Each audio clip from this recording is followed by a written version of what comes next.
All right, Shalom. Shalom. I want to start out by giving all praise, honor, and glory to Yahweh, Ba'Hashem, Yahawashi, Ba'Hashem, Rakakadash. Double honors to the apostles and elders of Great Millstone, and Shalom to all the Akim out there pushing the word of sincerity and the truth. It's the brothers from Great Millstone, Atlanta. Now we're here with another lesson, just going into basically Yahawashi through the Spirit is coaching us and guiding us to overcome this world. You know, me and the brothers was discussing earlier, basically, you know, how in this world, you know, it's an ongoing struggle. It's an ongoing fight, but we always have to keep our you know, our mindset, keep our mentality strong, and always vent and always ponder upon what Yahawashi actually taught us.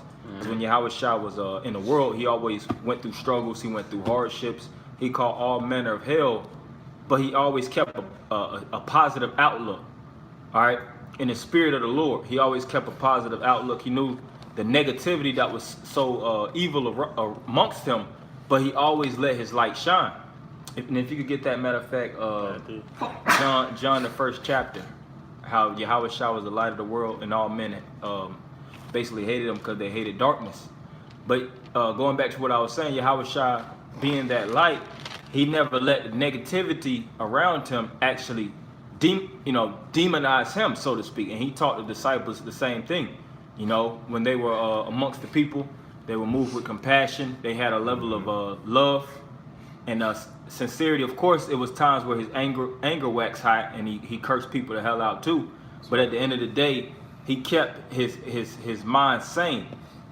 And we have to be the same individuals, even though we're in this hell and we bombarded by all kind of wickedness.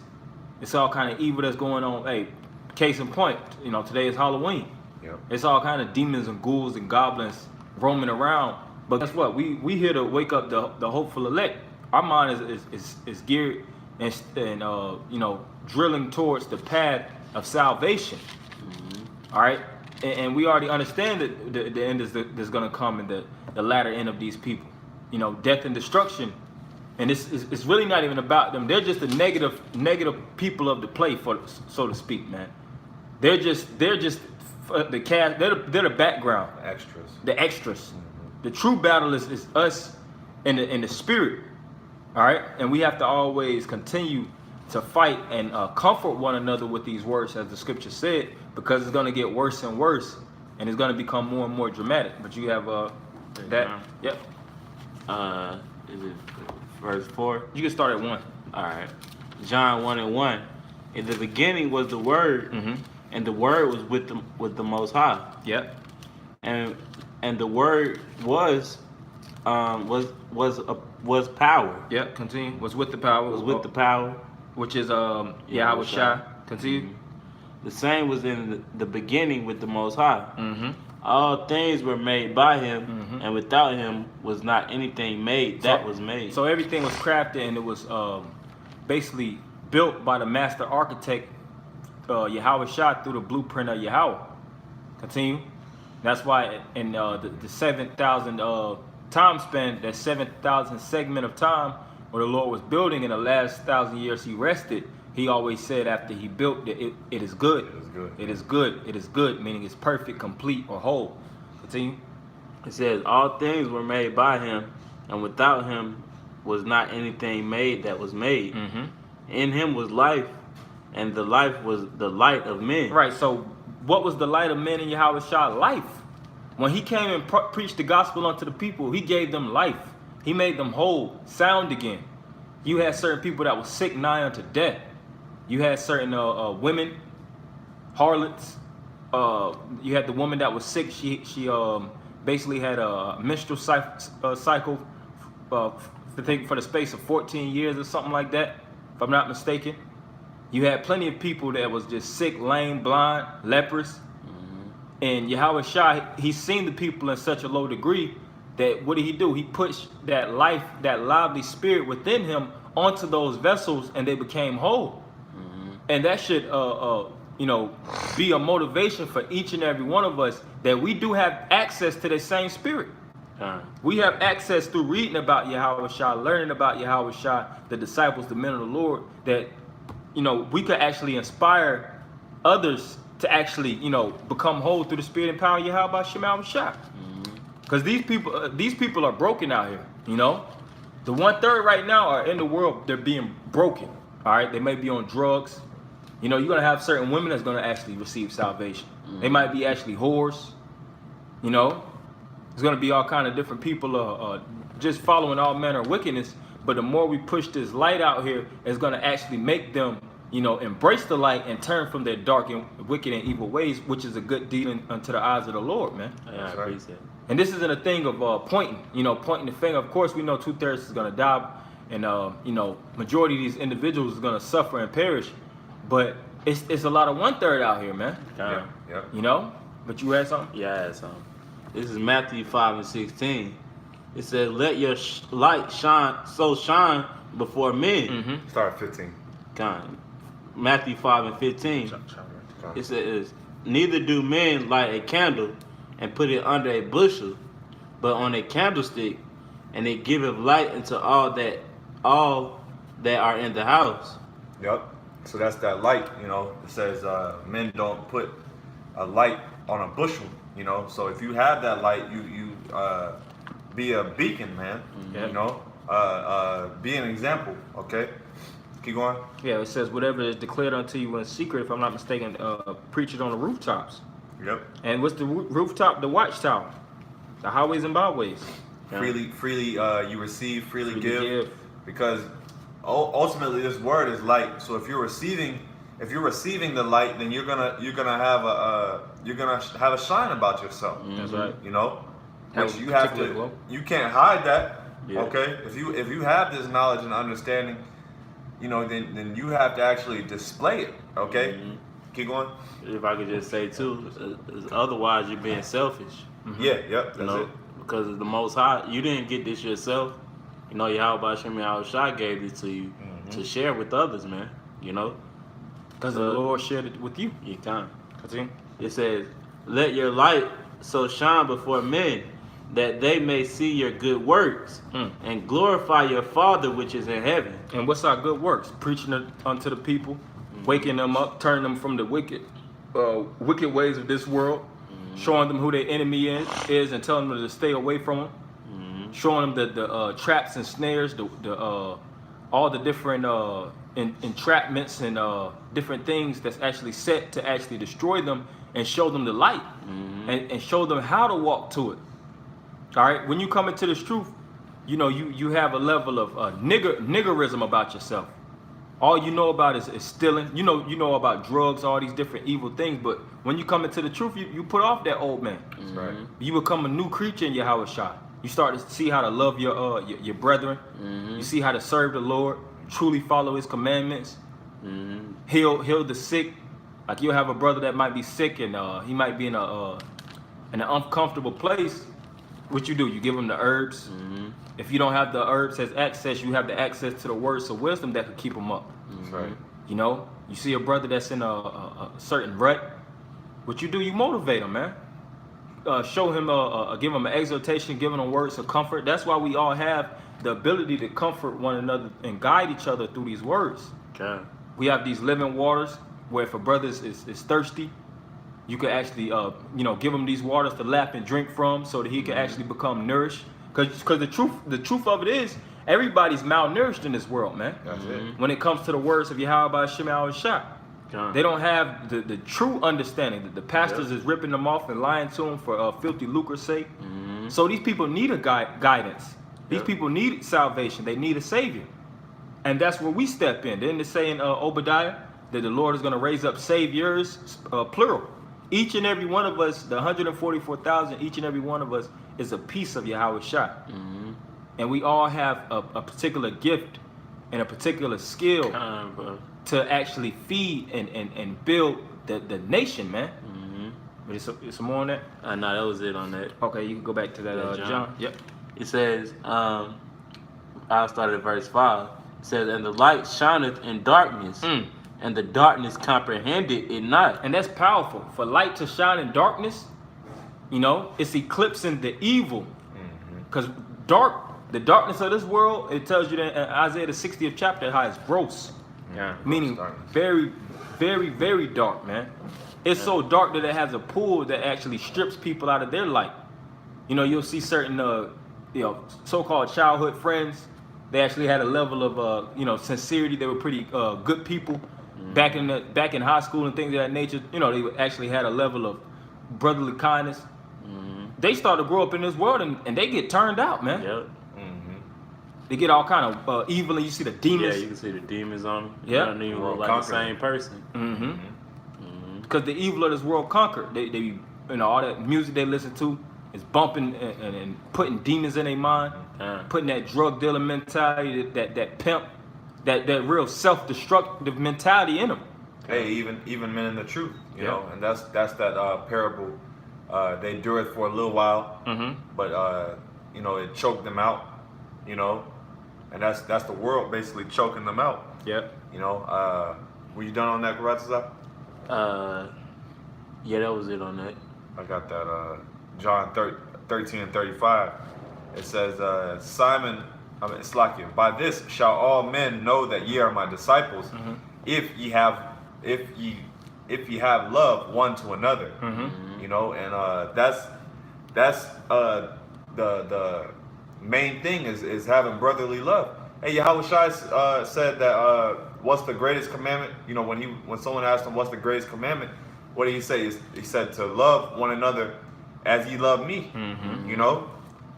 And that's what it's about, is setting that example to the world. Okay, it says by this shall all men know ye are my disciples, if you have love one to another. So these people are going to see these people are going to see the interactions that we have with each other, the way we deal with each other, the way we're brotherly. When we're out there in public, we don't speak over each other. We don't it's order. These people aren't used to that. They're used to just a free for all. So when they see actual righteous men and righteous mannerisms, righteous behavior, it's gonna intrigue them. Because ultimately it's the spirit of Yahawashi, and these people have not felt this. They haven't felt the true presence of the Lord. Right. It's gonna be foreign to them, and it's gonna feel like it's gonna be like a breath of fresh air to a lot of people. Yeah. But the people that ain't right, it's gonna be it's gonna be bothersome. Y'all brothers got it. Hey, just to add to your point, that's why because like the brother was speaking on, we all different parts of Yahawashi, man. So you being that part of the body, man, you gotta let it be known, man. That's why it's important to carry yourself in a certain way according to the scriptures. You got to be that light, man. Yeah, because we ain't. Our goal is not to be just be a negative grouch, just be out in the world just mugging people and just be out in the world mugging people and looking at them, looking at people with crazy looks and always looking at the nigga woman with disgust and just always being a pessimist, man. That's not what this is about. If you're an example, if you are an example, then you're not focused on these people. You're not being influenced by these people's wickedness, because all you're doing by giving is giving people energy. You're giving them feed. You're feeding into their demonism, so to speak. When they're in the truth, they should be feeding off of our energy. That's right. We're pushing the light. They're pushing darkness. And one eclipses the next. When these people are in our presence, our presence should be known. That we stand up for truth. We stand up for righteousness. Yep. People actually, you don't even have to say certain things around people, and they understand. They could see without a shadow of a doubt. You ain't just no nigga. Yeah, you ain't just any Joe, man. You're moving in a different spirit, man. Because we pushing Yahawashi and Yahawashi. That's what it's about. And I got a quick precept, like bro. the brother was saying. Because at the end of the day, you're going to be upset by the wickedness and the negativities of the world, pursuing the scripture in Peter's where it speaks about Lot being vexed with the filthy conversation of the wicked. But the overall, the overview of everything is we have the truth, man. We have the truth, and our sole job and our sole purpose is to wake up the 144,000 so that the Lord can free us out of these chains and captivity, man. Hey, just like when you're in prison. When you're in prison, you ain't just looking at each and every inmate. Yeah, that's these niggas is is pathetic. These people disgusting. Okay. You should already know that. You should already know that. Yeah. And it's like shit. You in here with them. Right. So that kind of means to a certain degree you in here for a particular reason too. Mm-hmm. Hey, scriptures speak about that in Jude. We all here serving time for a reason. We all went off. Mm-hmm. But the difference is we are turning aside from our wickedness and we turning back to righteousness and helping actually unlock each and every one of our brethren in the spirit of the Lord through this true key, man. And if individuals don't want to take the key and want to stay in captivity, let them stay in captivity. If you talking to a Jake and you talking about freedom, but he's institutionalized, hey, scripture speak about speak not with a fool. Don't even entertain his fooleries, man, or you're gonna be like unto him. Mm-hmm. Keep your eye on the path. Light shines with light. Light complements light. Light does not complement darkness. And if these individuals want to stay in touch with darkness, let them stay in touch with each other. That's why the Lord told Ezra, get thee like men unto thyself. Because when you with men in the same mentality, now we could work. Now we could build.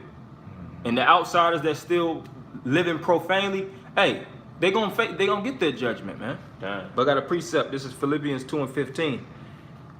That ye may be blameless and harmless, the sons of the Most High, without rebuke, in the midst of a crooked and perverse nation, among whom ye shine as lights in the world. So we're around crooks, we're around perverts, perverse people, pedophiles, sluts, transgenders, adulterers, just people that they're just driven towards evil, and we're still shining. You know the power and the majesty behind that, man. How so many effective or demonic spirits around you still don't have the power to infect you, man. Why? Because we constantly dipping ourselves in this oil. We constantly cleaning each other through this word. Yeah. Washing ourselves from the filth of this world. Because this world's filthiness does jump on you. It jumps in your mind. You can't avoid it. We're subject unto the sin. We're subject unto these phones, these apps, these wicked advertisements, these wicked women. Everything is sourced around us, but we still have the strongest power on earth, which is this word, man. So that's what makes us godly. That's what makes us heavenly. And that's what makes us actually transform and transcend the world around us. It's because we know that what's going to happen after this world goes. We know that righteousness is going to stand. We know if we stay on this straight and narrow, that all Israel is going to be righteous. That's really the true path. That's really truly the mission that's set. And of course, death and destruction has to actually come to pass. That's part of the prophecy. That's right. But we always got to keep our mind focused and stay set in the stay set in the prophecies in the fight. That's right. So it says, in the midst of a crooked and perverse nation, among whom ye shine as lights in the world, holding forth the word of life, that I may rejoice in the day of Yahawashi, that I have not run in vain, neither labored in vain. And you have certain men that actually ran in vain. They tried to outrun the man beside them through envy and jealousy. They wasn't racing with in the spirit of sincerity. They were being too hasty. So at the end of the day, in this truth, you got to take your time. Learn about Yahawashi. Learn about Yahawashi's past that he went through. Learn about the scenes that Yahawashi faced and how did he deal with them. It was certain situations where certain men got cornered around Yahawashi, and Yahawashi rebuked his right hand man Peter. He rebuked certain men around him and told him basically to keep it spiritual, man.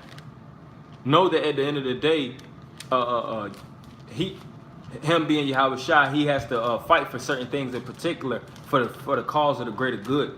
The reason why Yahawashi had to get crucified was for the greater good. Same thing now. The reason why we catching hell, the reason why everybody hates us is first and foremost because the evil is all hell. But truthfully speaking, we have to face adversity for the greater good. And knowing that we can't get clogged up and get our judgment clouded and basically feed into the wickedness of these people, we have to keep feeding each other with these righteous and living words. That's right. You brothers have anything? I got something real quick. Okay. It's Wisdom of Solomon 5:1. Then shall the righteous man stand in great boldness, before the face of such as have afflicted him, and made no account of his labors. All right, so that's a part of shining that light, standing bold. Okay, if you're standing bold and you're an example to the world, right? Then you're not gonna let these people phase you. You know, and that's the point. You know, because really we're encouraging men to level up from that mentality of you know, always complaining. Yeah, just being, you know, having that Oscar the Grouch mentality, man. You know, you just in a dump. Yeah, that's why he was known as Oscar the Grouch, because he was in a trash can, fucking banana peels on his head, just talking the most shit all the time. It's like, man, get out the trash can, man. Now, of course, we all are catching hell. We catching an extreme amount of hell. We hate this world. We hate the filthiness of these niggas, these goddamn dirty nigga women, these badass kids. We understand all these things, but we have to always keep our sanity, man. You know, always thinking about the same thing and beating at a dead horse. It ain't gonna live. It ain't gonna live. What's the point of keep beating at it, man? Now we're gonna continue to rebuke it. We're not saying that as a message, like no brother should be doing that, of course. But it's all about keeping your mind on the path of Yahawashi. Yeah. When you read the Gospels of Yahawashi, Yahawashi wasn't just talking about nigga woman throughout every chapter. The black woman ain't shit. Or these niggas ain't shit. Yeah. Yahawashi was speaking about parables to uplift the people. That's right. He fed the people. He had scripture said that he was moved with compassion amongst the people. Yeah, and you know, every time you see something wicked and something off, you know, so you don't have to react every time you see something, man. You know, a lot of times you just ignore it. Yeah, man, whatever, man. You know, it's expected, man. We living in hell, you know. So it's like, you know, that whole thing of you know, always continually, you know, hey, a lot of times you just ignore it, man. Because if you're focused on being a light, right? If you're focused on yourself and your path, okay, people won't even really phase you. Like this brother said, they're the extras, man. If you have a starring role in a movie, what's your purpose of constantly looking at it like, man, what's this guy doing? Yeah, he's irrelevant. He ain't getting paid. He's just a piece of shit. Yeah. Truthfully speaking. You supposed to be the star of the role. You supposed to be focusing on your lines and delivering your part. You know, delivering your role in the movie to the best of your ability. But here it is, you worried about other people and you know, what the fuck is this person doing or whatever. Right. You know? You know, of course you like the brother said, of course you point things out. You know, you may, I mean, we're not totally oblivious to things, but after a while, you just, man, whatever, man. Because at the end of the day, we know their judgment, man. That's right. You know, as the scriptures say, let the unjust be unjust. Let the unjust still. Yep. Let the filthy be filthy still. Let the filthy be filthy still. Yeah. So just let them wallow in the mud. You don't try to clean up a pig. Scripture says what? Cast not your pearls before swine. So you don't try to go out your way and clean up unclean beasts. We in the valley of the shadow of death. Our job is to flock with the clean herd with the clean beast, man. That's why the Lord has a dietary law. We all about cleanliness. Now the unclean is going to be sourced around us. You got vultures, you got bats, and if you really want to be technical, unclean beasts is way more unclean beasts in the world than clean beasts. Yep. So in this world, it's way more unclean than clean. But knowing it's a scarcity shows that it's a rarity, so to speak, also. And shows that where your mind should be towards. Should it be towards it, pointing out every unclean beast, or should it be flocking towards the clean and keeping yourself holy with those clean individuals? Yeah, because you actually have a saying, you know, state the obvious. You know, it's obvious this place is off. It's obvious, you know, but you know, you can't harp on that. You know, stating the obvious, or even you have that saying, it goes without saying. This place is wicked. We don't have to constantly beat like beat at a dead horse. This place is wicked. This place is off. We know. Preaching to the choir. Like, yo, we know this already. You know. Yeah. And these are things that we have to understand as men of the Lord. You know, or you know, hopeful men of the elect. you know, is that, you know, be focused on bettering yourself rather than looking at everyone else's downfall. You know, their own faults. Yeah, faults, brother. Yeah, you know? and look up your upliftment. You know, look to be lifted up. You know, and we're gonna end it with that scripture the brother got. Philippians 4 and 8. 8. It says, finally, brethren, whatsoever things are true, whatsoever things are honest, whatsoever things are just, whatsoever things are pure, whatsoever things are lovely, whatsoever things are of good report, if there be any virtue and if there be any praise, think on these things. Yeah, and that's the only way we're gonna lift ourselves up from this dirty and filthy, foul world. Staying pure, staying clean, staying true with one another, staying holy. You know, building each other, establishing ourselves up upon the spiritual virtues of Yahawashi. You know, learning building on these letters, building on the Hebrew, building on the history.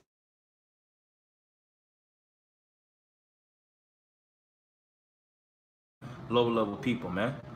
Wickedness has been since the beginning of the world and it's going to be till the end. Until Yahawashi ultimately cleanses this place, and knowing that we have the opportunity to actually, receive salvation, we have to focus mainly on that. So you know, that's the main point we have for Akim, just to keep your head focused in the game. You know, don't worry about the negative fans and the scoffers. You know, they're doing nothing but fulfilling their role in this spiritual play. Yeah, they're doing their job. So we're gonna end it by giving all praise, honor, and glory to Yahweh, by Hashem, Yahawashi, by Hashem, Rakakwadash. Double honors to the apostles and elders of Great Millstone, and Shalom, Akim. Shalom.